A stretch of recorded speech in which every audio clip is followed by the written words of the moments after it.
when you look at this team, how close is this team to winning a title, and what would it mean to you to bring this franchise its first ever NBA title? Well, I'll answer the second question first. It would mean the world to me.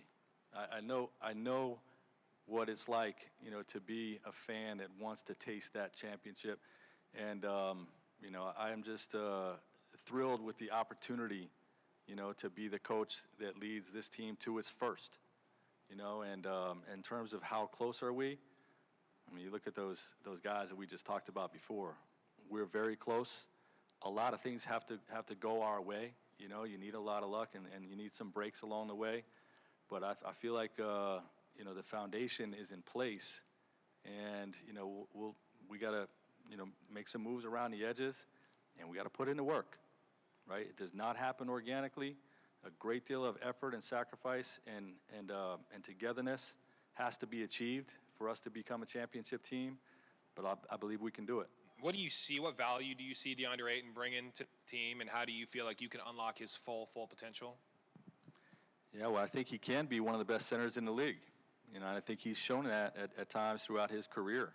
I know he showed it when we played him in the playoffs a couple years back, and he shot about 80% from the field, and deterred every drive, every cut, every effort to attack the basket. He can be a big-time deterrent, and there's still areas that he can grow offensively. But I'm intent on really connecting with him and restoring him to an all-star level player. Or what excites you about this team's defensive potential? Yeah, well, I think it starts with the big fella.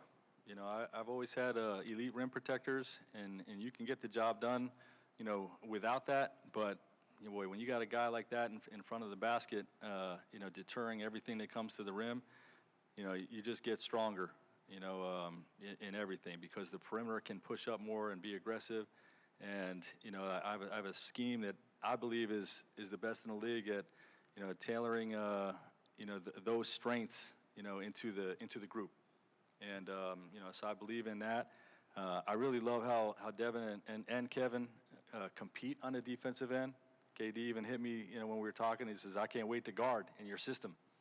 Like he wants to get after on both sides of the ball. He feels like that's something that really gets him going on the other end. And I love that. Like, all our guys have to be two-way players, and I think those guys are going to be great.